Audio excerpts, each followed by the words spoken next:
Well, greetings and salutations on this beautiful Sunday afternoon. Hope everybody had a great day and a good opportunity to worship the Lord today. We're going to be in Revelation chapter 18, talking about the fall of Babylon the Great, or the dirge relating to the fall of Babylon the Great. So if you have your Bibles, make your way there. Just a quick reminder that we will be posting this on YouTube and on Rumble and on our podcast. So I encourage you to go find the podcast, RK Ministries podcast, wherever you can find podcasts. If you go to the Spotify for Podcasters site, there's a link on there for support if you want to do that.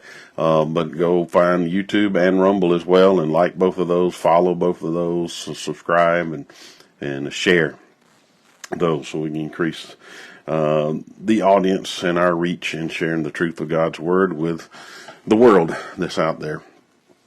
And I just probably would be remiss if I didn't say on this day we ought to have in our minds and take time to pray for those in Dadeville, Alabama, where there was a shooting last night, and all the details hadn't come out yet, but our prayers go out to those folks and their loss of loved ones in that. And so I'd encourage you to keep them in your prayer. And I'm sure we'll hear a lot about that in the days to come. So if you have your Bibles with you, I'm going to do what we always do. Read the chapter. Blessed is the one who reads and hears and obeys or does what is written in the Revelation. So let's begin in chapter 18, verse 1. After this, I saw another angel come down from heaven, having great authority, and the earth was made bright with his glory. And he called out with a mighty voice, "Fallen, fallen is Babylon the Great. She has become a dwelling place for demons, a haunt for every unclean spirit, a haunt for every unclean bird, a haunt for every unclean and detestable beast. For all nations have drunk the wine of the passion of her sexual immorality, and the kings of the earth have committed immorality with her, and the merchants of the earth have grown rich from the power of her luxurious living." Then I heard another voice from heaven saying, "Come out of her, my people, lest you take part in her sins, lest you share in her plagues. For her sins are heaped high as heaven, and God has remembered her iniquities. Pay her back as she herself has paid back others, and repay her double for her deeds. Mix a double portion for her in the cup she mixed. As she glorified herself and lived in luxury, so give her a like measure of torment and mourning. Since in her heart she says, I sit as a queen, I am no widow, and mourning I shall never see. For this reason, her plagues will come in a single day, death and mourning and famine, and she will be burned with fire. For mighty is the Lord God who has judged her. And the kings of the earth who committed sexual immorality and lived in luxury with her will weep and wail over her. When they see the smoke of her burning, they will stand far off in fear of her torment and say, Alas, alas, you great city, you mighty city, Babylon, for in a single hour your judgment has come. And the merchants of the earth weep and mourn for her, since no one buys their cargo anymore.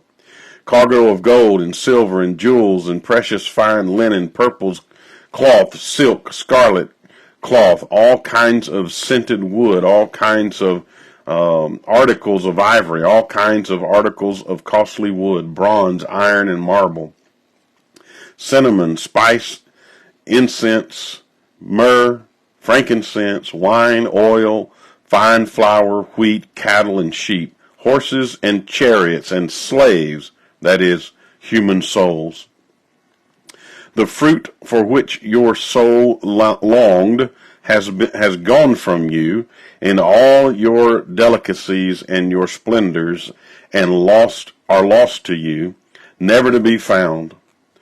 The merchants of these wares who gained wealth from her will stand far off in fear of her, torment, weeping, and mourning aloud. Alas, alas, for the great city that was clothed in fine linen and purple and scarlet, adorned with gold, with jewels, and with pearls.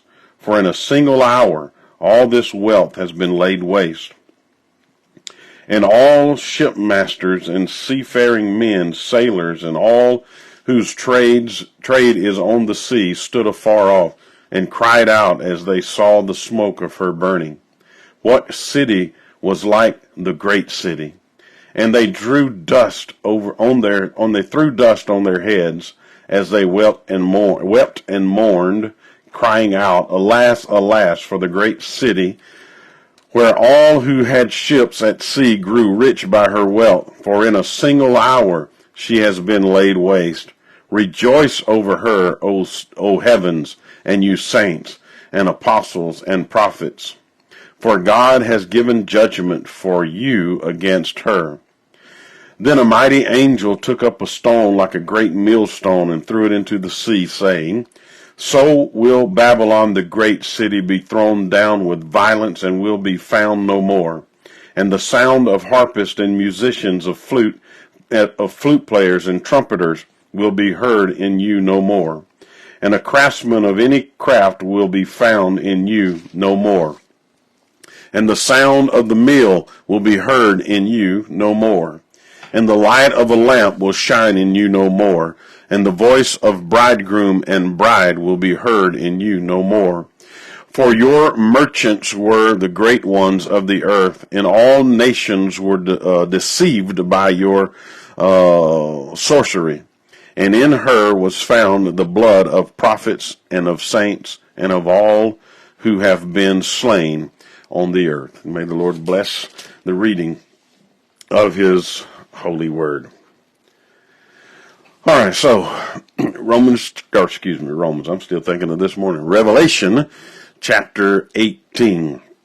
The dirge for the fall of Babylon. If you will remember, in chapter 17, we've already been told that this great prostitute, who is this great city, Babylon, was going to fall. We saw in the seventh bowl judgment, I believe it was, the prediction of this fall. And now in chapter 18, we actually have a microcosmic look at the fall of Babylon. So it really kind of reminds me, the literary aspect of it, just like Genesis chapter 1 and Genesis chapter 2. Genesis chapter 1, we have a macrocosmic look at the creation of the world, the universe, as God created in those 6 days. He gives us kind of a big picture view of what he does. And then he takes his microscope, if you will, and he narrows the focus in on the creation of humanity in particular in chapter 2.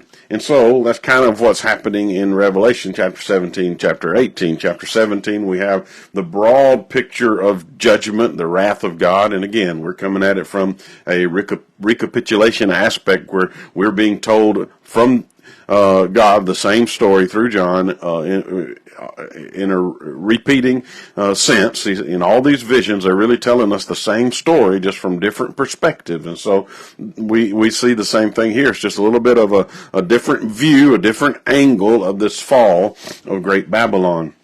And I think in order for us to understand properly what's going on with this fall, to connect all the dots, we made this connection before, I think, and made these comments before.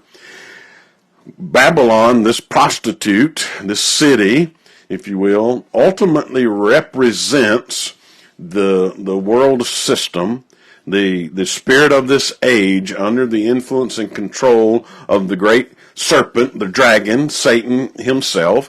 Hence, the kings of the earth are the ones doing business with her, are committing sexual immorality with her. She is the lure for all these powers of the world. to come in to enjoy economic success and luxury and pleasure, right? And that's the lure of the power of Babylon the Great. And so those who want to do business and want to succeed in this system, there's certain requirements upon them that great Babylon the Great, requires of them. Now, for John and those who would have received this in the first century, on their minds, first and foremost, would have been the Roman Empire, because it's talking about this one world type government system, if you will, this singular control of society, and this and the demands that are placed on people in light of that. But John, or the Lord, chooses to use Babylon the Great to depict this world power in John's writing. And there's no coincidence or accident for that, because if you go back in history, you will find a very similar nation state who had complete dominating control over the world in its time. Babylon, then the Medes and the Persians, and then you can go down the line of history and see some of those empires that had a worldwide dominance.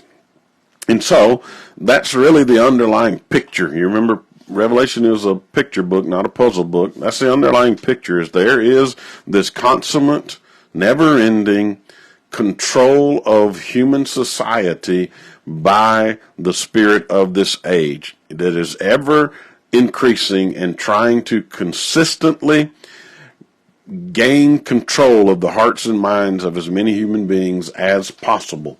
And so that's really the idea behind what we're seeing when we see this Babylon the Great, this world system, the spirit of this age that has dominance in a humanistic secular society as we see it today. Right now, we have several superpowers, but not necessarily one world government. But if you're just watching the news, you'll see with all the conferences that go on, the world, comes together at these conferences, and they talk as world leaders on working together in the things that need to happen on a global scale for us to be able to continue to thrive and have a good economy and all of those kinds of things all over the world. So we still see those kind of elements around today, and I think they're just ramping up, and we are still moving toward this end time picture of a one world control government. And that doesn't necessarily mean that you won't still have a United States, or you won't have a China or a Russia or a Europe or an England. You still may have those nation states, and they will have this connection where they work together under a one world kind of a global economic concept. And I think that's the way they're going to gain control over us in the latter days, and we'll talk more about that when we get to the end. And so that relates to this idea of what we understand about, the mark of the beast. We talked about that when we dealt with the beast that were coming up out of the sea and out of the earth, and the mark of the number of his name. We talked about some of the aspects of that. And again, there's some crazy things, hey, barcodes, implants, all those kinds of things. But the real picture that Revelation is painting for us is the same thing that was going on in the first century, when in the first century, the Roman Church in particular, the latter parts of the first century, from the time of Revelation into Domitian, Nero and Domitian, those eras, the first century, Christians were if they wanted to be a tradesman, a Christian had to be a part of a trade guild if they wanted to be a tradesman, and being part of that trade guild meant that you had to bow to the moral construct of that trade guild, and you had to participate, because the trade guild is interesting. Collegia is the word that is used for those trade guilds, almost like college, but someone described those trade guilds as fraternities. They were more like social orders, not as much like unions as we understand today, but they were more like social orders. And so you had to participate in that fraternity if you wanted to be a part of that particular trade, because they could close you out.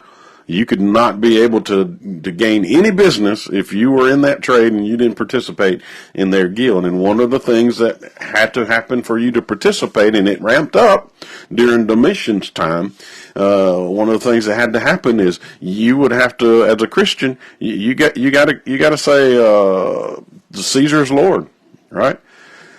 You got to say Caesar is Lord, and you got to offer the way they tried to compromise for Christians, and I say it's a compromise on the pagan world's part. The way they tried to compromise for Christians is say, hey, just offer just a little pinch of incense. You ain't got to go full in, just a little pinch of incense, saying that Caesar is Lord, and hey, you're good to go. You've settled your spiritual debt with the state for the year, and you can go on about your business. Well, for the Christian, you see the problem with that. For the Christian, you can't do that. There's only one Lord, and that's Christ, right? Christos is Kyrios, right? Not Caesar. Christ is Lord. And so Christians refused to do that. And so that shut them out of the trade guilds, that shut them out socially and economically in their societies. And that's why a lot of them had very difficult times making ends meet, and a lot of them gave their lives just because they refused to bow the knee to Caesar and offer that pinch of incense. So that is the idea of bowing to the spirit of the age and capitulating to the worldview of this spirit of the age. In our day, secular humanism, socialism, communism, all those things are part of that spirit of the age, and we are constantly being demanded upon us to bow to the spirit of the age in order for us to be able to continue to communicate or function. And we'll talk more about what that might look like at the end. But that's the idea behind all of this when it relates to Babylon the Great. Babylon the Great is that great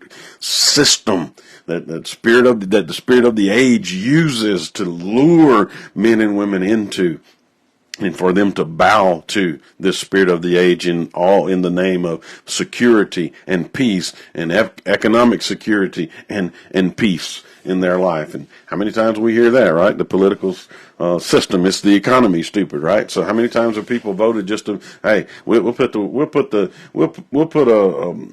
raving lunatic in office just as long as we can keep the economy good, right?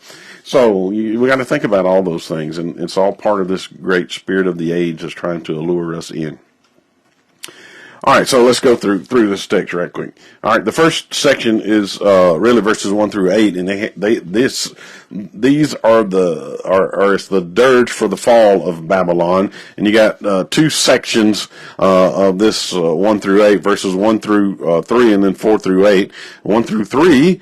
1 through 3 in Revelation 18 is the fall of Babylon described in a roundabout way, and we'll see a greater aspect of that, or at least the last section, if you remember, that was really a song about the fall of Babylon. And then verses 4 through 8 are called to the people of God to come out from among this city, from among these this pagan ideology and worldview. And so we begin again in verse 1, as after this I saw, and that's just a literary way that John uses in Revelation to indicate a new aspect of the vision, or either a new vision, and we'll see this in a couple different places in this chapter as well. After this I saw another angel coming down from heaven, having great authority. And the angel was made bright, or the earth was made bright with his glory. Now, there are some who have even said that may have been Christ who came down, but John calls it an angel. So I don't see any reason why not view it as an angel, a messenger of God. We've just come through several chapters that deal with angels who are doing things and telling John things in these visions. So it's a mighty angel, probably an angel that was in close proximity to the throne room of God, and he has this great authority that's been given to him by God, and so he comes down from the throne room of God. And so, here's what he says. And he called out with a mighty voice, fallen, fallen is Babylon the Great. And don't miss this. You ought to circle or highlight the word is in that passage, because from God's perspective in this text, it's a done deal. Babylon is fallen. In this moment, right now, it is fallen. And again, it speaks to the idea of God's sovereignty on his throne. He sees the end from the beginning, right? For him, it is a done deal. Babylon is fallen. And that ought to bring encouragement to the first century church there, right? The church is there. And in first century Christians, that God sees Babylon as fallen. God is victorious. Babylon the Great is fallen. She has become, and again, it is something in God's mind that's already happened. She has become a dwelling place of demons, a haunt for every unclean spirit, a haunt for every unclean bird, a haunt for every unclean and detestable beast. And you can't help but think about a couple passages in the Old Testament. Isaiah 21:9 is one. And behold, here come riders, horsemen in pairs, and he answered, fallen, fallen is Babylon, and all the carved images of her gods he has shattered to the ground. And so in Isaiah's day, Israel was taken into captivity in Babylon. And Isaiah is a prophet in Israel. And so Isaiah is proclaiming this destruction or fall of Babylon. Again, in Revelation, is a symbolic name, not just for Babylon of the Old Testament, but of Babylon, this world system, okay, which has manifested itself in different ways throughout the centuries and will continue to do so until the very end of time when Christ comes again. Isaiah 13, verse 19 says, and Babylon, verse 19 through 21, and Babylon, the glory of kingdoms, the splendor of pomp of the Chaldeans. And again, if you look at just the description, you can see the similarities in the description of Babylon the Great there in Revelation in just a moment. And we saw it with the prostitute and the dragon earlier. So he goes on to say, this Babylon will be like Sodom and Gomorrah when God overthrows it. And again, we see the fall and the destruction of it in chapter 18, as we just read. And it will never be inhabited or lived in for all generations. A little later on, we're going to see that great refrain. Hey, there's not going to be any musicians heard in you anymore. There's not going to be any craftsmen in you anymore. There's not going to be any merchants in you anymore. So nothing will inhabit or live. No human being will inhabit or live for all generations. No Arab will pitch his tent there. No shepherd will make their flocks lie down there, but wild animals will lie down there. And so you go on and you see the picture there, how it correlates real nicely with what we read about Babylon and the fall of Babylon in Revelation 2. And that has to be a backdrop for this vision that John is receiving from this angel.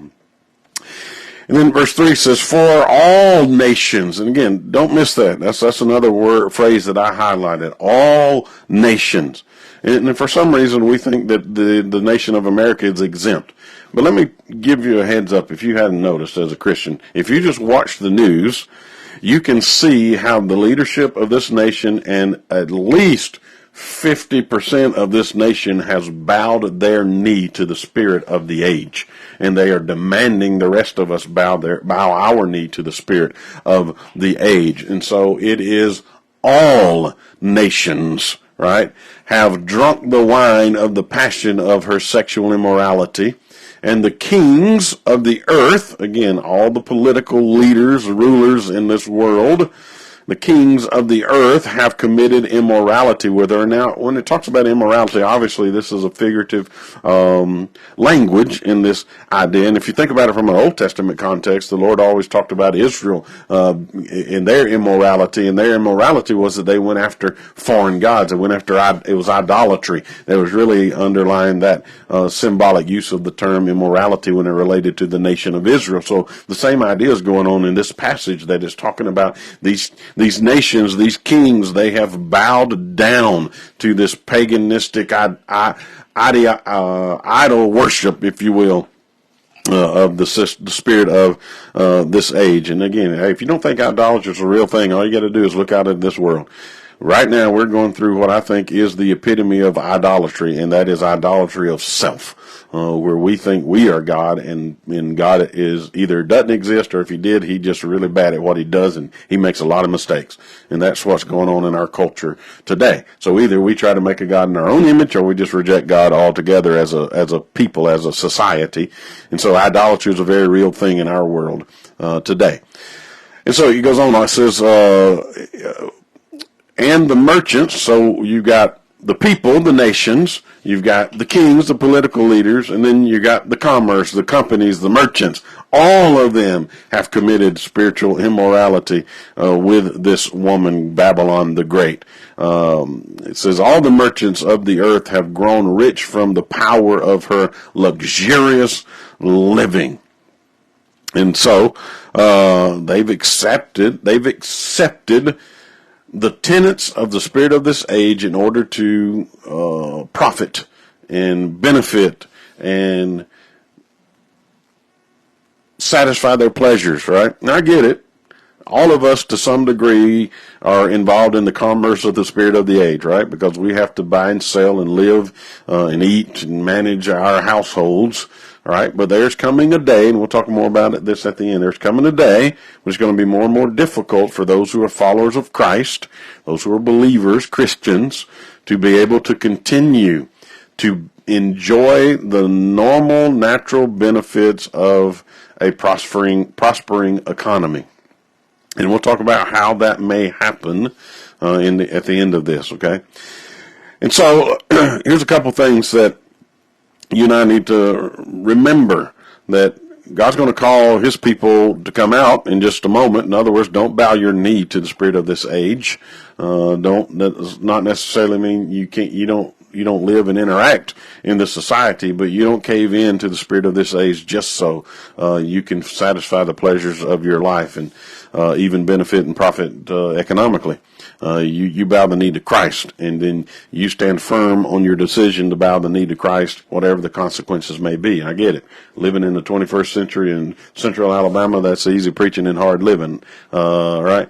It's easy preaching right now. One day it's going to be hard living, but it's easy preaching right now. It's easy for me to say that right now when I don't have any real threat of that happening to me in this moment. But it's going to be, and it is a real threat for people all around this world right now, and we've talked about that before. There are brothers and sisters in Christ all around this world right now that this is a present reality for them.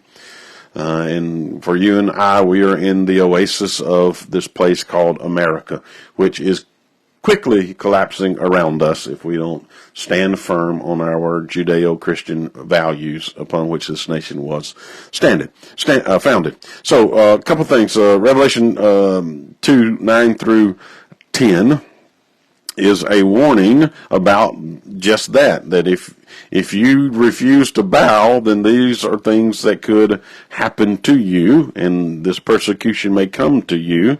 I know your tribulation and your poverty, but you are rich. And the slander of those who say that they are Jews and are not, but are of the synagogue of Satan. Do not fear what you are about to suffer. Behold, the devil is about to throw some of you into prison, that you may be tested, and for 10 days you will have tribulation. Be faithful unto death, and I give you the crown of life. And so, for the first century Christian, that was a present reality. They were enduring persecution because they refused to bow to this spirit of the age. They refused to capitulate to the requirements of Babylon the Great in order to get along in society. They stood firm on their faith in Christ, and for some of them it cost them their life and their livelihood. And again, that's happening today in places around this world. Revelation 13:16 through 17. Also, it causes all, both small and great, both rich and poor, both free and slave, to be marked on the right hand or the forehand. Ultimately, that's this beast, so that no one can buy or sell unless he has the mark, that is the name of the beast or the number of his name. And so again, I'm just driving home this point that what we're talking about with Babylon the Great and how it correlates with this idea of the mark of the beast, and though not being able to buy and sell is not as much about the crazy things we've talked about sometimes in history, but it's about us not bowing to, not capitulating to the spirit of the age. Now, how can they use means today to control us, to compel us to conform? And there are tools that they may be able to use that are present right now and in the future. Again, not necessarily an implant in your arm. An implant in your arm could be a tool that is used for control, but it's ultimately whether you are really willing to bow or not to the spirit of the age and the consequences that come from both bowing and not bowing. And we'll talk more about this at the end. All right, so that leads us to the call of the people of God. He says in verse 4, "Then I heard another voice from heaven saying, 'Come out of her,'" meaning come out of Babylon the Great, "'my people.'" So this is God saying, hey, come out from her, my people, "'lest you take part in her sins, lest you share in her plagues.'" And again, I think this is an idea, you have in your back of your mind, when I read that, at least in the back of my mind, is the whole idea of Sodom and Gomorrah. Right, well, the Lord went down, and two angels went over to Sodom and Gomorrah and brought Lot and his family out, save his wife who looked back. Right, and so you have to have that in mind when you read that passage when it talks about coming out of that wicked place. But the other reality is that you and we can't always escape the wickedness that's around us, because guess what? There is wickedness all around us. There are some places that the wickedness is less manifested less than it is in other places, and so we might have room for escape in that way. But again, I think the ultimate premise of this is not to bow down, to be in the world but not of the world. Listen to Jeremiah 51:44 through 45. "And I will punish Baal in Babylon, and take out of his mouth what he has swallowed. The nation shall no longer flow to him. The wall of Babylon has fallen. Go out of the midst of her, my people. Let every one save his life from the fierce anger of the Lord."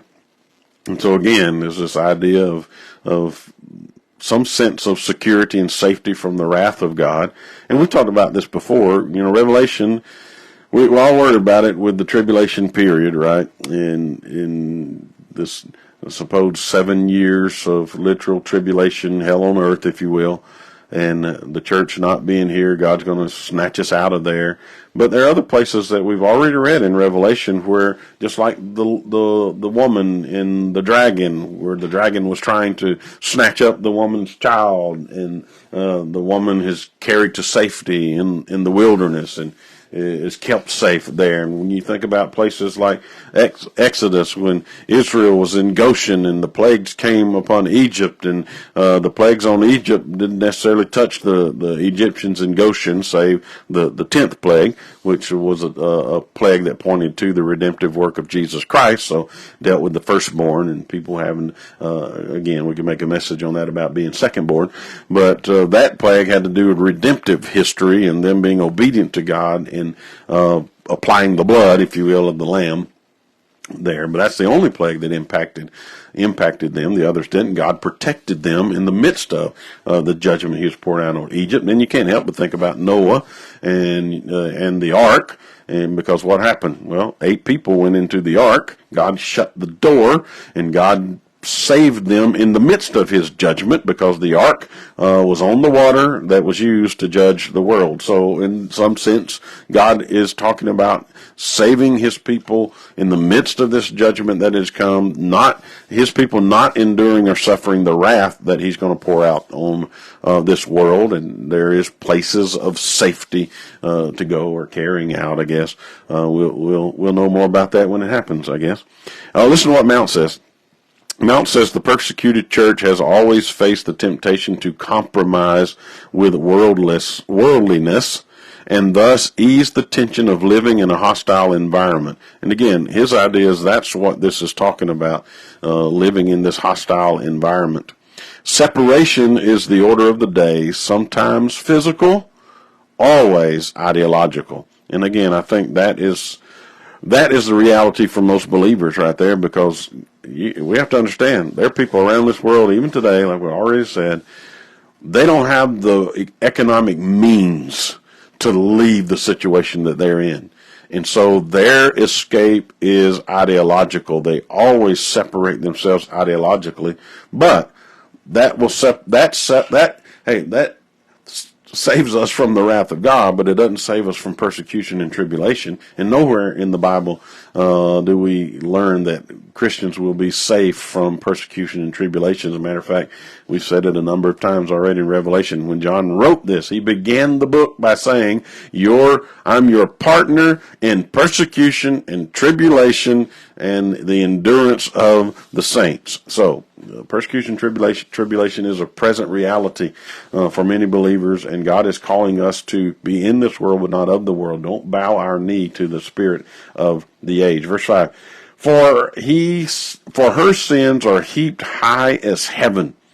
And then this is the phrase, because there's a lot of people in this world who think that, one, either God doesn't exist, like we've already said, or God is unaware of what's going on in this world because of the debauchery that continues to reign in the world in which we live.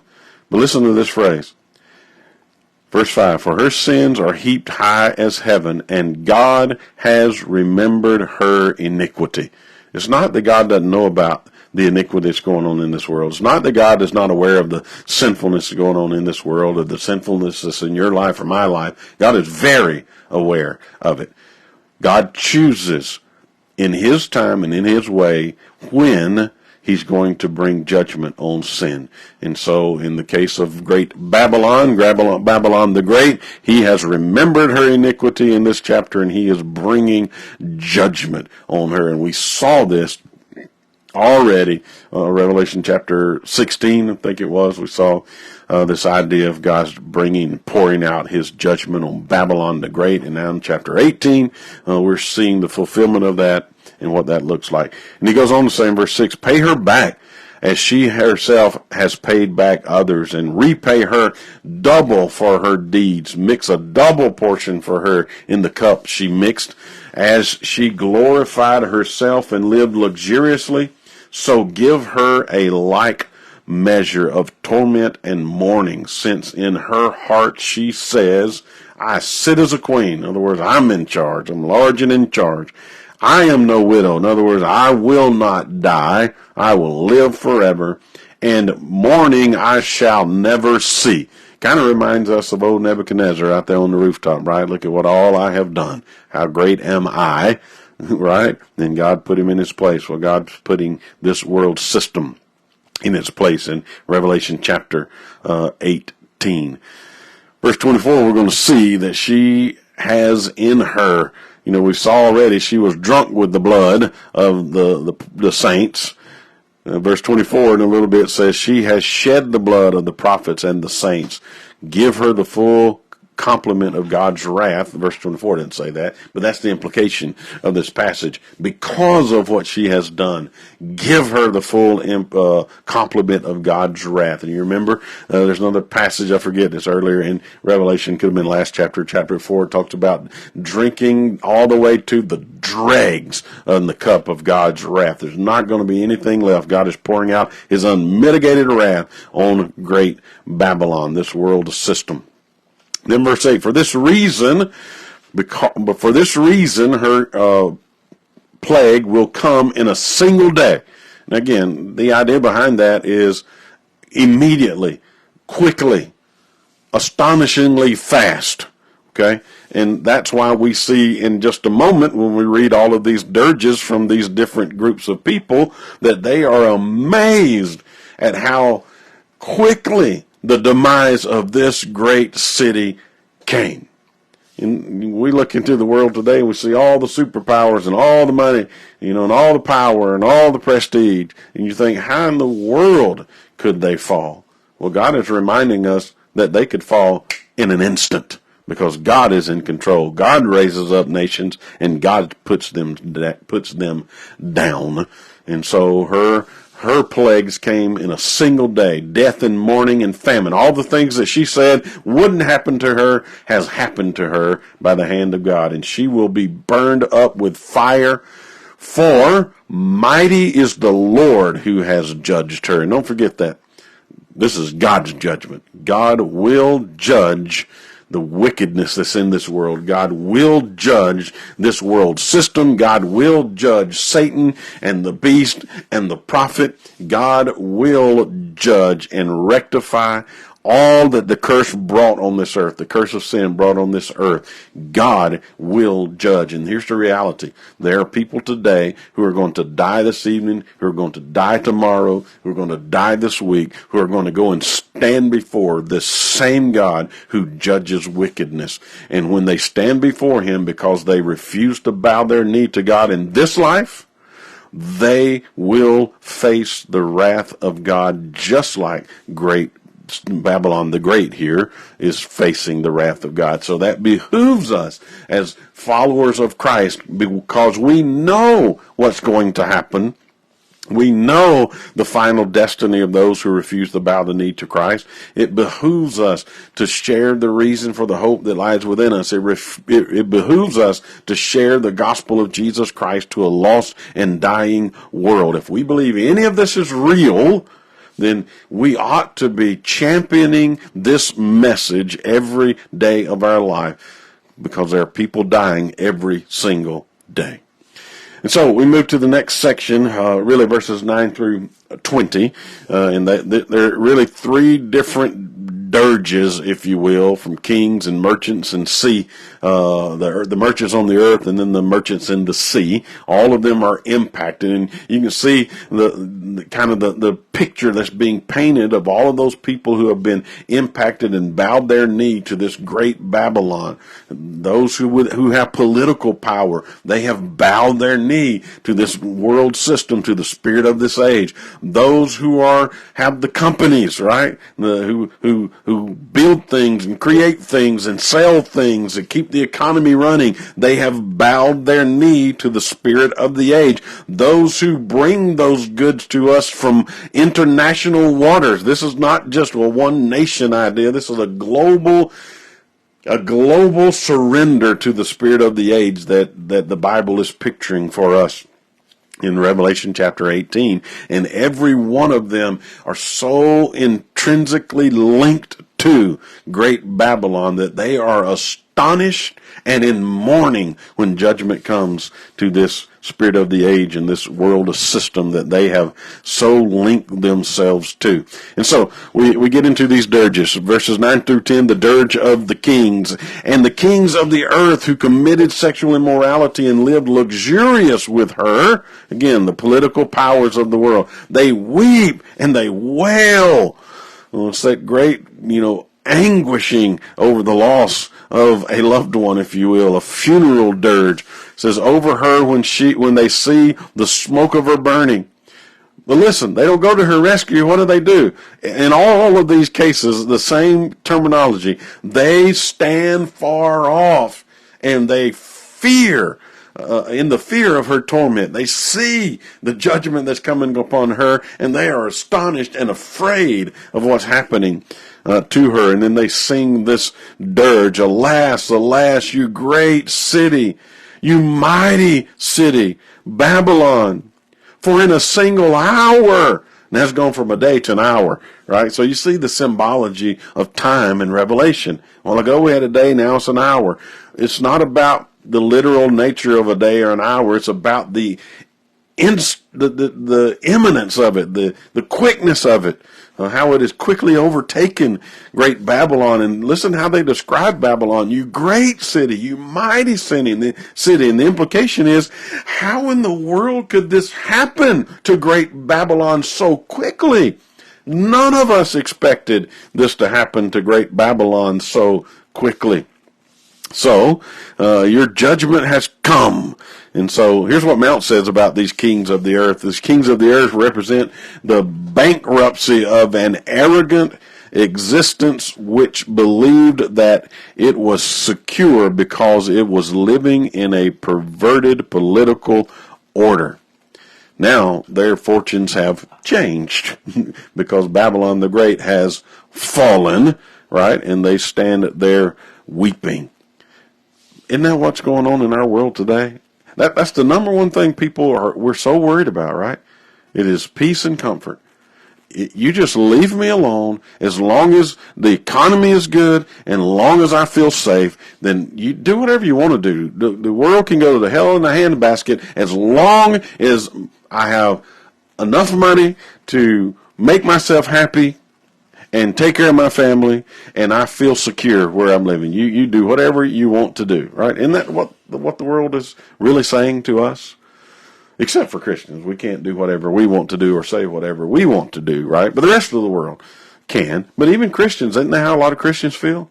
Hey, don't worry about all this other stuff, man. Just do whatever, right? Just leave me alone. Make sure the economy's good. Make sure I feel secure. Leave me alone. You go about your way, I'll go about my way. Well, God's called us to do more than that as believers. He's called us to impact the world with the gospel message of Jesus Christ. And so, that's what we are to be about. Now, these kings of the earth, they mourn because of the loss, these political leaders. Now we turn to the merchants, the companies, right? And again, we've seen that in our society today. It's not just the political leaders who've bowed down to the spirit of the age. It's companies and businessmen who are bowing down to the spirit of this age. And at times, the governments and the companies are in cahoots with one another, right?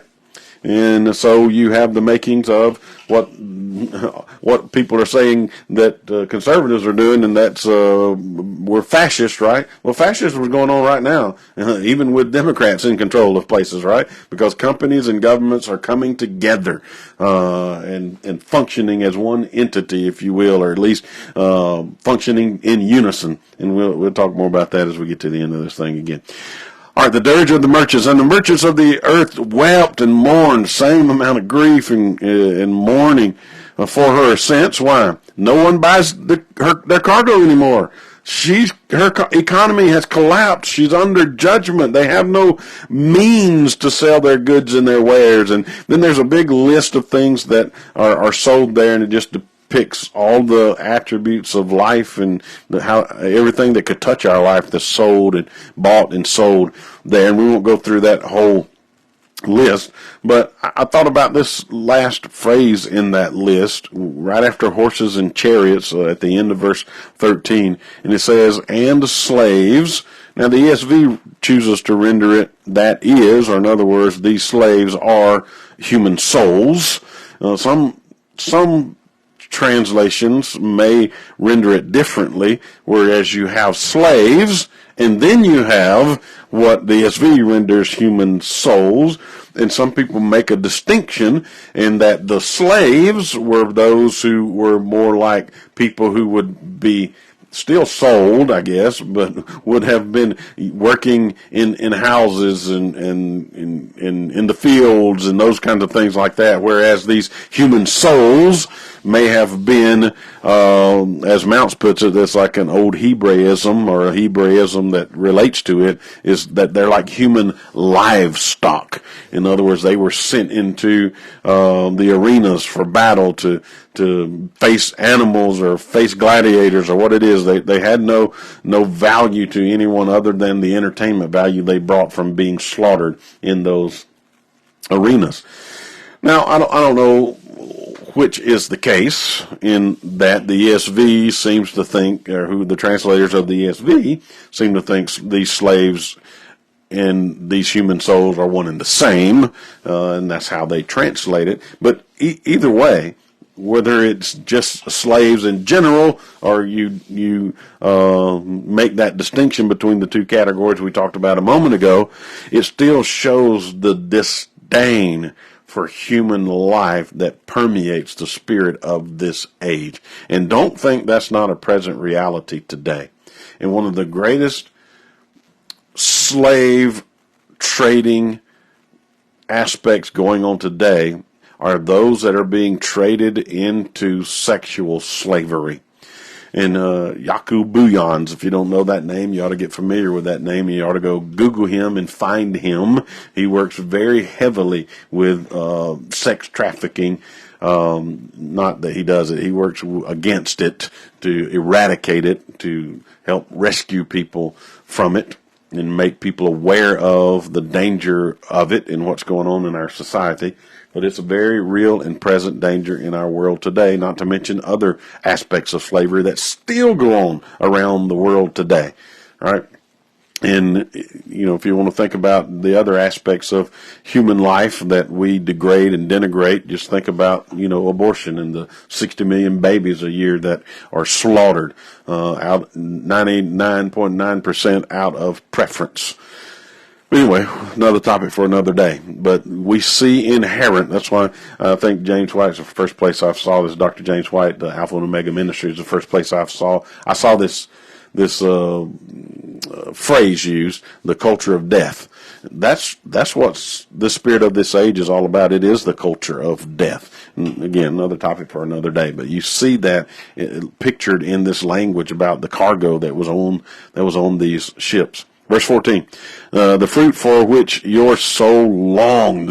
These things that they listed, even to the slaves, was the fruit that the souls of the people longed for. It was the things that satisfied their deepest desire and longing. And that's why they bowed their knee to the spirit of this age, to satisfy the deepest desire and longing in their heart. It has gone from you, and all your delicacies and your splendor are lost, never to be found again. You remember what Babylon the Great says? Hey, I'm not a widow. I'm never going to die. I'm not going to mourn. Well, never again is any of these goods going to be found in you ever again. The merchants of these wares who gained wealth from her, listen, they will stand far off. Again, they're going to stand away in fear of her torment. And what are they going to be doing? They're going to be doing the same thing the kings were doing, weeping and mourning aloud. Alas, here's their dirge. Alas, alas, for the great city that was clothed in fine linen. And this is a description of that harlot we saw riding the beast, right? In purple and scarlet, adorned with gold, with jewels, and with pearls. So again, it's a picture of this one world system. It's a picture of the spirit of this age that is alluring the powers that be, the kings, the merchants, the sea merchants, and the nations, the peoples, and luring them to bow the knee to the spirit of the age. Here's some trivia for you if you're interested in, you think America, we're really bad shape economically if you think about the amount of debt that we're in, trillions and trillions now. And again, we get all in an uproar when somebody says, hey, we probably shouldn't keep raising the debt ceiling so we can keep borrowing money that we can't pay for. But anyway, that's beside the point. Listen to what Mount says about the extravagance. It'll give you some idea that, hey, all leaders and politicians throughout the centuries have been very similar when it comes to spending money. Mount says this, he says, here's the level of extravagance that took on, and he gives Nero as one example. Just on one banquet, Nero spent 100,000 American dollars in his day on Egyptian roses, just for one banquet. And then, I guess, Vitellius, Vitelllius, he reigned for less than 1 year. And in that 1 year, and it listed a bunch of delicacies that he loved to eat, okay, all kinds of crazy things he loved to eat. In less than 1 year, he spent over $20 million just mostly on food. $20 million mostly on food. That's the amount of extravagance that went on in the political leadership of the Roman Empire. And hey, if you look at America or many other countries, you can see a great level of extravagance. that is being squandered in this world. So humanity has not changed much from the first century, right? And so we go on to the third dirge, the final dirge, and that is the semen.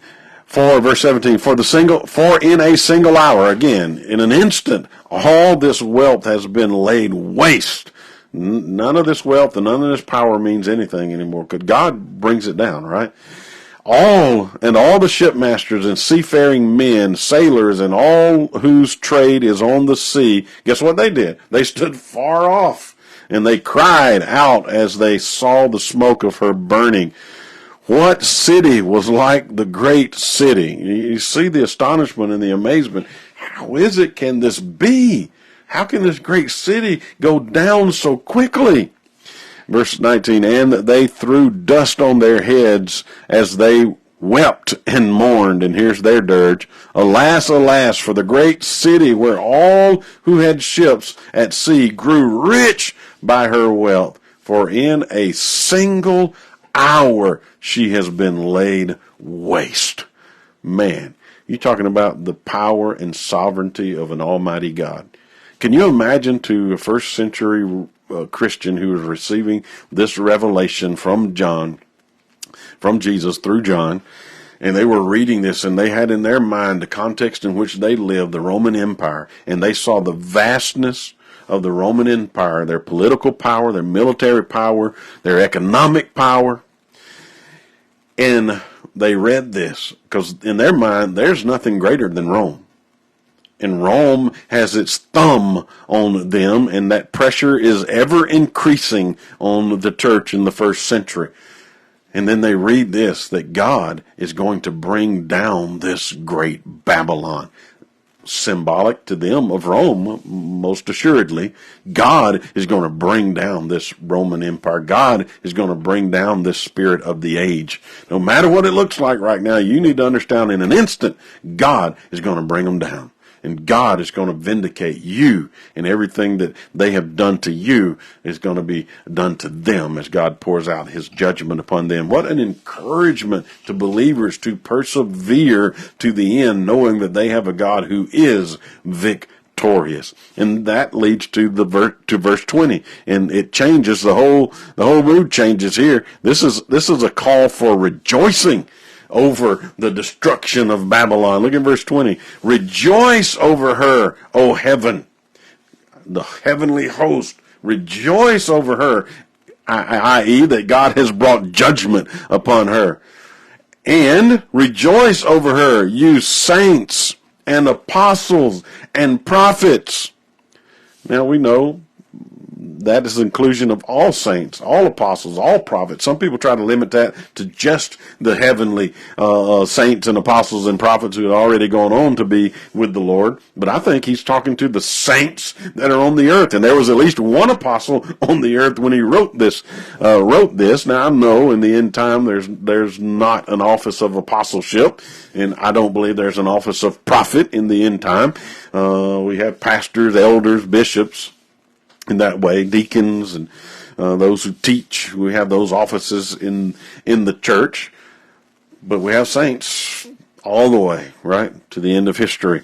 And the Lord is saying, rejoice over her that God has finally vindicated you. And you can't help but have in your mind the martyrs on the altar in Revelation chapter 6, verses 9 through 11. You remember they cried out from under the altar and said, how long will it be before you vindicate us, God? And he says, hey, when the fullness of your brothers and sisters are martyred, then I will vindicate you. And you can't help but think that all of these judgments are an answer to that prayer.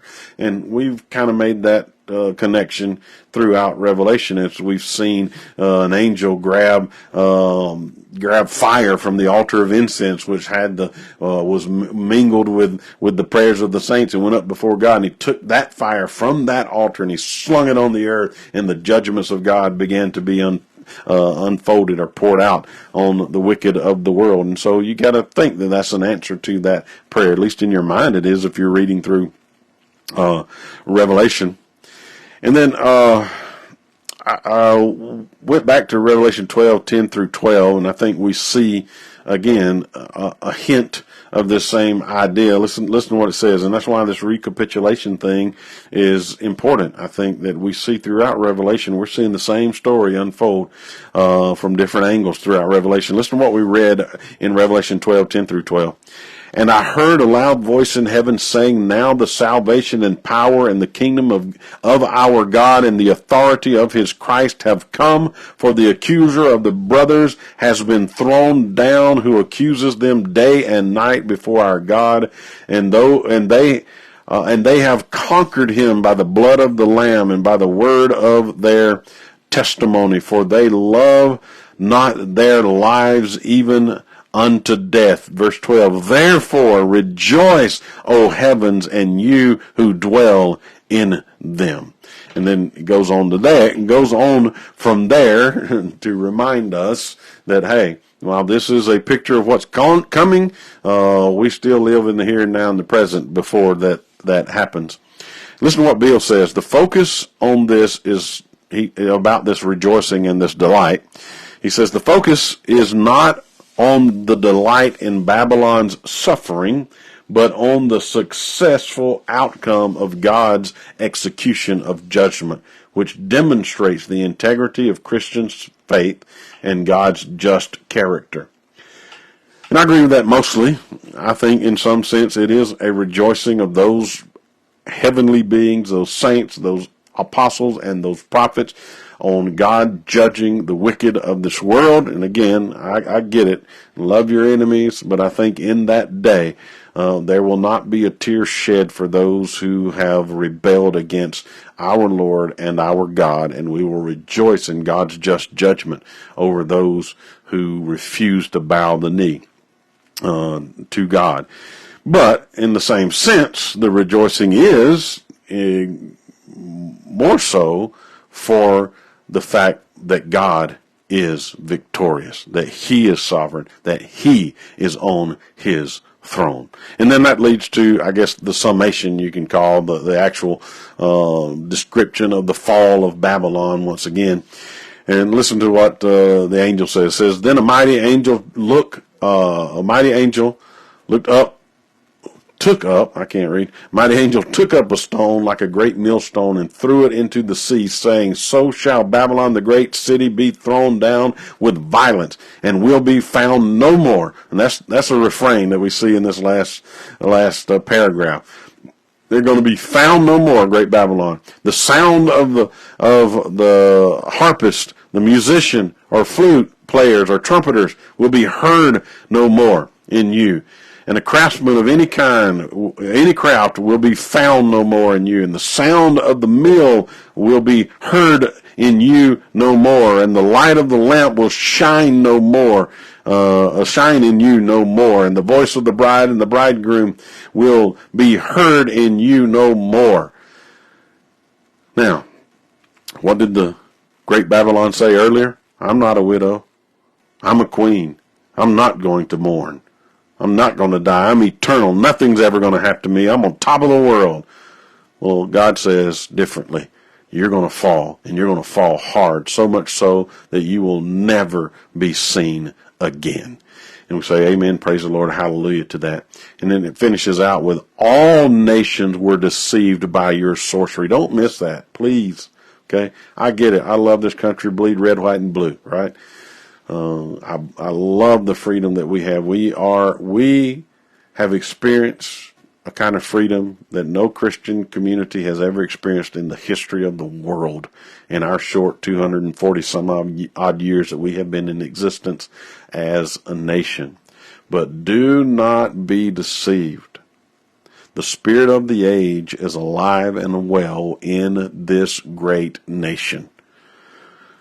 A lot of the leadership of this great nation has bowed its knee to the spirit of the age and been deceived by its sorcery. And we're seeing that on full display today. And it is our responsibility to push back hard against that, because we have the freedom to do it.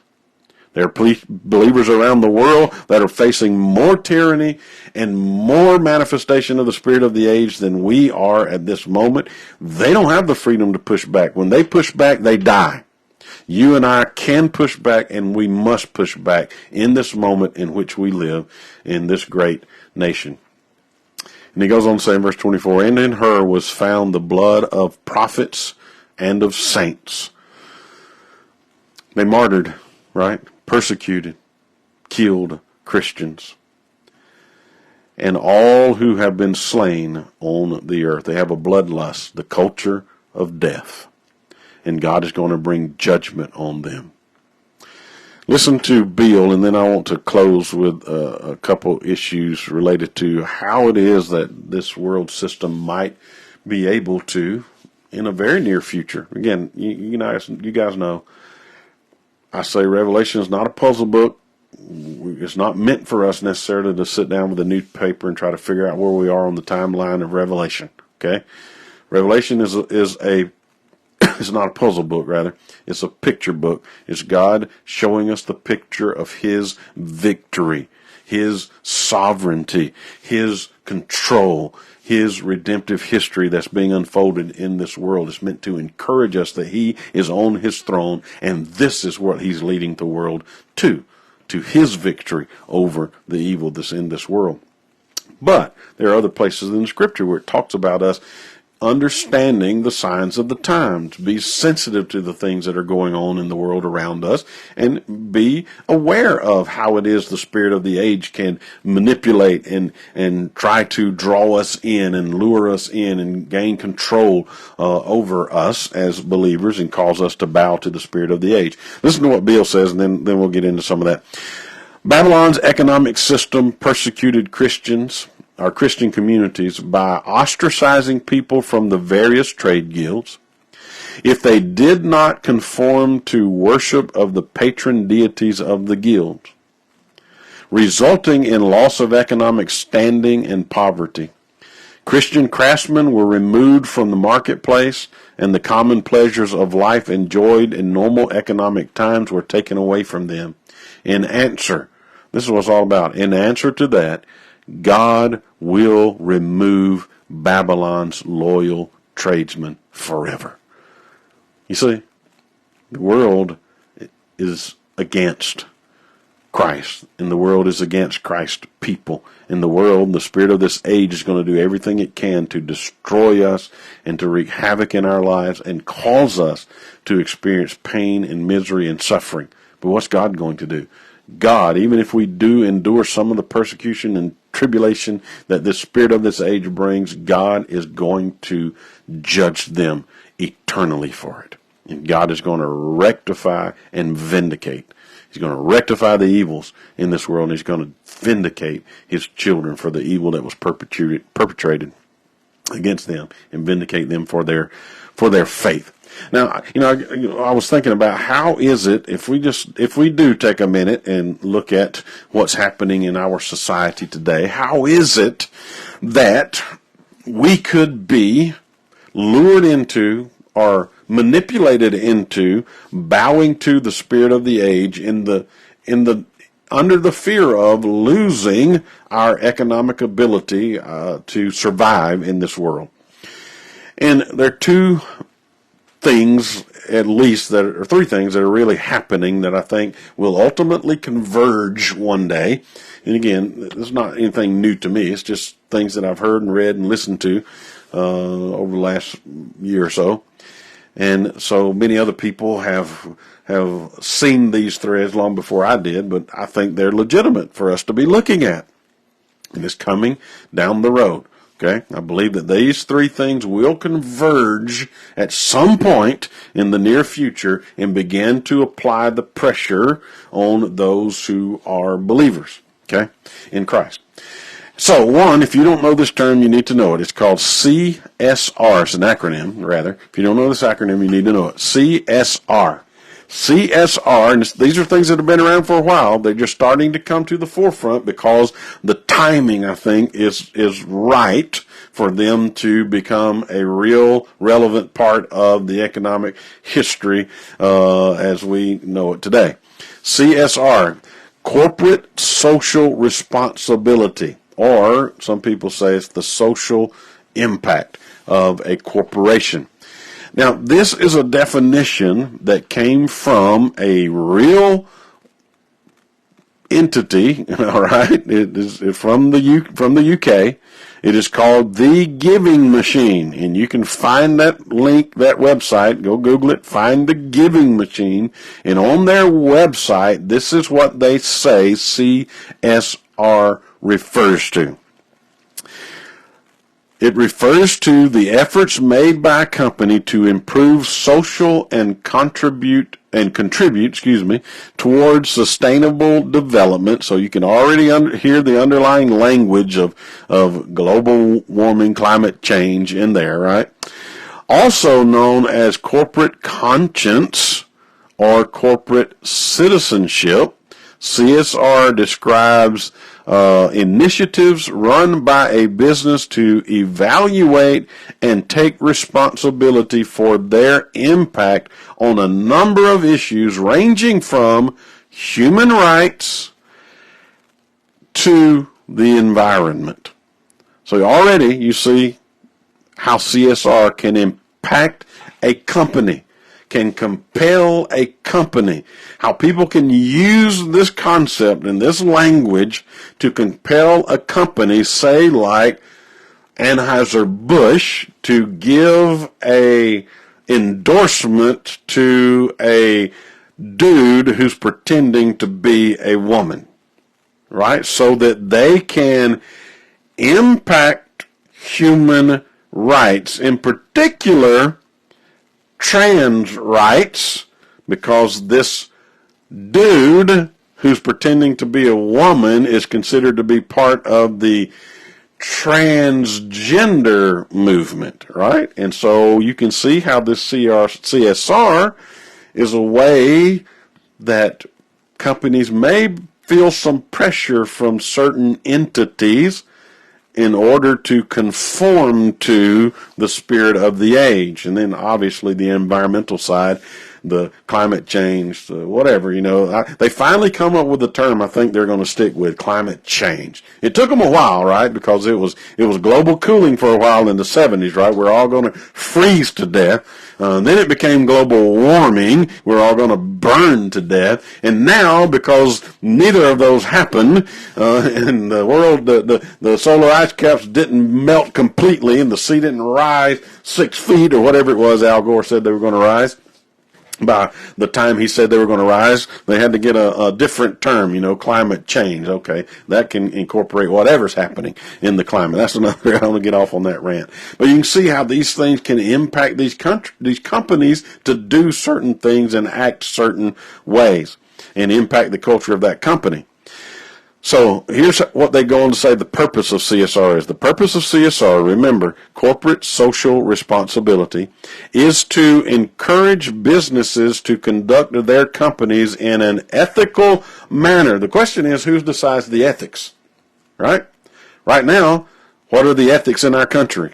The ethics in our country, at least the leadership of our country, not all, but the ones that are in control for the most part, in our country, the ethics are, hey, we gotta protect the right for women to have reproductive health care, i.e., we need to be able to allow women to murder their babies whenever they want to. Okay? And then it's, hey, we got to protect the rights right now of transgenders. Just a few years ago is, hey, we've got to establish rights for homosexual marriage. So you see what I'm talking about? Who defines what these ethics are? For the secular humanist, it is a worldview with an ethical system that is constantly changing because it is based on the societal norms and mores. Whatever the majority of society thinks is right, that's what we do. Well, guess what? When that changes 10 years from now, the whole ethical system's going to change. Then what do you do? What do you do then? You have to shift with that change. Whereas from the biblical worldview, the Christian worldview, there's an absolute standard for ethics. And that standard of ethics is God himself. And it never changes. And it's binding on all humanity, no matter their culture, no matter the time in which they're born, or the place in which they live. But you can see how this is to encourage, right? That's the word now, encourage. But before long, it's going to be pressure, and then it's going to be demand companies in an to run their companies in an ethical manner, and work toward having a more positive impact on society through ensuring sustainable growth. Again, the climate change aspect of it. Now here's something that is, I pulled off, the web. I think this came from Wikipedia, so you can take it for what it's worth. But it was describing this idea of CSR again. It says, it began as a self-regulating effort, but it says, here's what they say in there. While once it was possible to describe CSR as an internal organizational policy or a corporate ethics strategy, time has passed as various companies have pledged to go beyond that. In other words, to go beyond the idea of it being an internal thing, and they've either been mandated or incentivized by governments to comply. We're seeing some of that, I think, in our society, mandating at least, and if not, being incentivized to comply to the spirit of this age and the social norms and mores of our culture in this moment. That's CSR. Here's the second acronym you need to understand if you do not understand or haven't heard this acronym. It's ESG. ESG, Environmental Social Governance.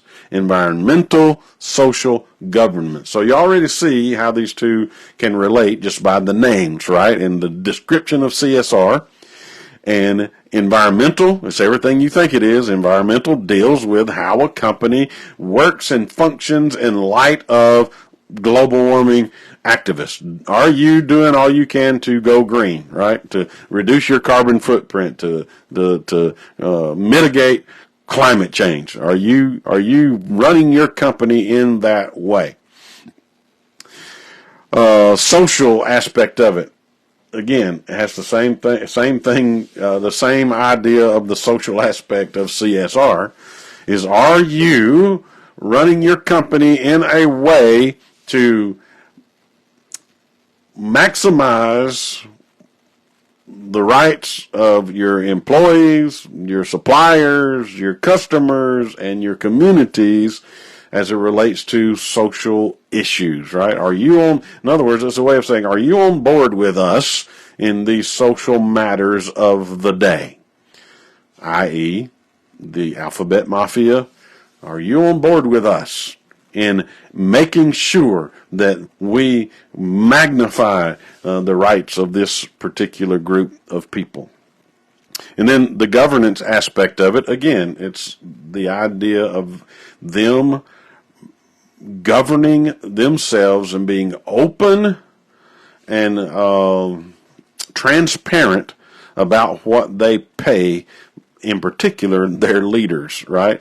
How many times you heard in the last 10 years about those evil corporations and the astronomical amount of monies that CEOs get versus the amount of money that other people are paid in the corporation, right? And the inequity that's involved in that. And so that's the kind of idea behind the governance side of it. And so here's what's happening in this world. Let me give you this definition, then I'll tell you how all this ties together. Investopedia. There's a website called Investopedia. And it's talking about investment. Here's how they describe the role of ESG as it relates to investing. ESG investing refers to a set of standards for a company's behavior used by social conscious investors to screen potential investments. In other words, if you want to invest, if we want to invest in this company, or if this company wants to, if it's a bank and this company wants to borrow money from this bank, then we're going to look at your ESG score, your CSR score, if you will, and see if you are in line and you check all the boxes on all of these acronyms hey, you're taking care of the environment, you're lowering your carbon footprint, you're going green, right? You've bought into all of this nonsense of climate change. Are you on board with us socially, dealing with the trans right, the alphabet mafia rights, all of those aspects of society and whatever else comes down the pike? Are you on board with us socially? And are you running your company that way? Anheuser-Busch, Disney, are you bringing in these marginalized people, right? Are you bringing them in and showing this level of equity in our society to all these marginalized people? And then are you paying people their fair share, right? To use the term from the liberals about taxes. Are you paying people their fair share? What does it look like, the distance between your CEOs and the common folks that work for you? Are you transparent in what you're doing with your money in your firm in that way? And I get it. Some of that we need transparency in that way. They need to have an audit system and that kind of stuff. But who is the government to come and tell somebody what they can make and what they can't make, right? I get it. You know, we got the whole idea of minimum wage and that kind of stuff. But anyway, another subject for another day. Here's how all this can tie together. And again, going long, I know, but it's worth the listen if you can stick with it, or at least come back and join it later. Here's what's going on. You ever heard of digital currency, right? We talked about crypto. We hadn't talked about it, but have you heard about cryptocurrency and that kind of stuff and all the different variations of it? Right now, nations around this world are working on, if they haven't already, come up with a digital, from our perspective in America, it'd be a digital dollar, a digital euro, or digital yen, or whatever it is over in China, or ruble, or whatever it is in Russia, right? And one of the ways, if that ever comes down the pike and there ever comes a digital dollar in America, this is the way they're going to get you. Right now, it's corporations. Right now, it's the big companies, and they're using that for investment and lending. But you can bet your bottom dollar is coming down to the everyday common American citizen. Already in Europe, this was astounding to me. I didn't know this. This was astounding. There was a lady who, in a sense, she was punked. She is the president of the European Central Bank, and somebody called her pretending to be the Ukrainian, the president of Ukraine, and got into a conversation with her about economics and related to Russia and Europe and those types of things. Her name is Christine Lagarde, Lagarde. And again, you can go find this on Rumble, I think is where this is. But here's a statement she made that blew my mind that I didn't know. In Europe, with the euro, they now have it set where you cannot pay cash for anything over 1,000 euros. If you spend over 1,000 euros in cash, then you are subject to fine or imprisonment. Isn't that amazing? Because they want to track how you are spending your money. Now she made a statement in this video about the dangers of, terrorism and funding terrorism. And they got to talking in this video about a digital euro that they are really interested in creating, where you will have, it won't do away with cash completely, but the preferred way is going to be through the digital currency. And even on that digital currency, she said that there would be limitations. There would be some limited control in that if you spent more than 300 to 400 euros, and someone says that's about $500, 300 to 400 euros, that there would be tracking mechanisms of how you spent that. And her reasoning was because of terrorist groups using small amounts of money on those disposable credit cards that you can fill and get rid of. And so they already have the framework for that kind of control with the euro. And here's the astonishing thing for you and me as American citizens. Don't think this is not something that is being tossed about and thought of right now in America. Here, listen to this. March 9th, 2022.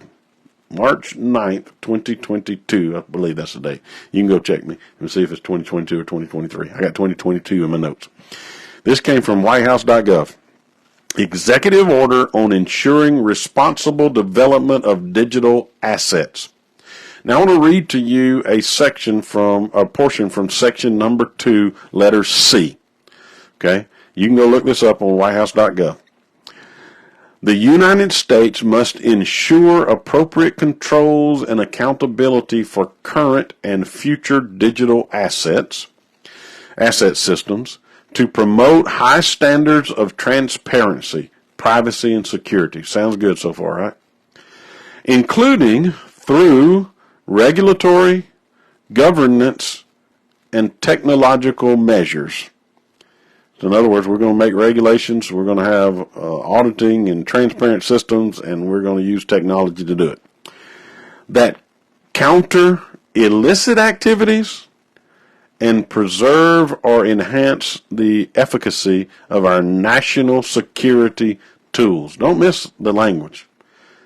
Already in this executive order, the mandate is, we need to frame this in such a way that we track the way people use this digital currency or their digital assets in order to determine if they're using it in an illicit way or if they're using it in a way that undermines our national security, and we need to use these tools that are available to us to monitor how people spend this digital currency. That's what that sentence means. It is in the national interest to take actions to mitigate these illicit finances and national security risk through regulations, oversight, law enforcement actions, or use of other United States government authorities. So in that one paragraph, the President of the United States laid the framework in which he wanted those who are involved in formulating these ideas about digital currency for the United States and how we deal with it, that, hey, we need to make sure we have a way to track it. And we need to track it in particular for those people who we think are using it in an illicit way. And that's the question. How are they going to determine what is illicit and what is a national threat? And the only reason I bring that up is just Thursday, we talked about on Theology Thursday how the FBI had implanted people in the Catholic Church to spy out on Catholics who they said were a risk to national security because of their ideology. And 3 out of the 4 things that they listed related to that ideology, I myself agree with. Right? 3 out of the 4. Which was, one of them was, if you, to put it in my terms, you can go look up this document that was leaked from the FBI. As a matter of fact, go back to Thursday's podcast and listen to it. But one of them was that, hey, you believe that we need a closed border. You don't believe in illegal immigration. They didn't word it that way, but that's really what it meant. Okay? That was one of them. If you say, hey, we need to control our border and people need to come here legally and not illegally, guess what? You fall into the category that they said was a problem with certain Catholics, okay? And a couple others that were on there. I forget what the other 2 were, but you can go back and listen Thursday and see it. But 3 out of the 4, there were things that if I read those 3, or if they read those about me, or if they looked at my life, they would say, hey, you fit this category. You are one of these Catholics. And I'm not a Catholic. I'm a Protestant. Right? So anyway, they're laying that framework. And here's really the the kicker, this is into introductory part, the section number 1 of this same executive order that the president gave about digital currency. Listen to what it says. We must take strong steps to reduce the risk that digital assets could pose to consumers, investors, and business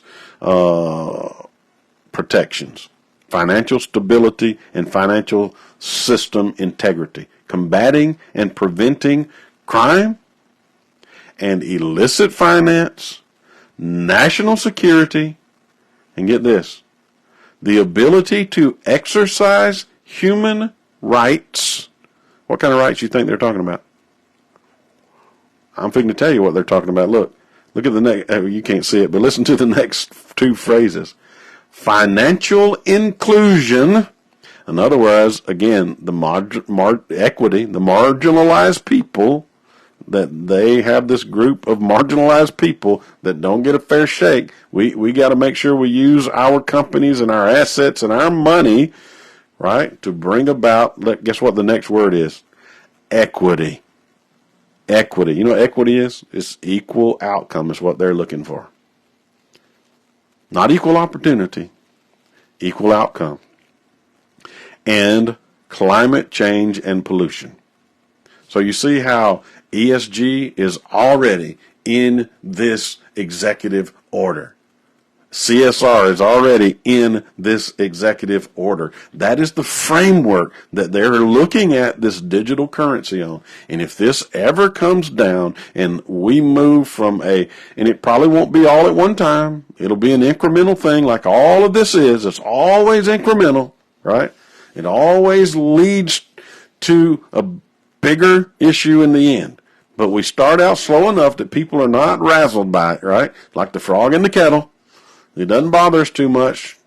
We get used to it, and we move slowly into our own demise, right?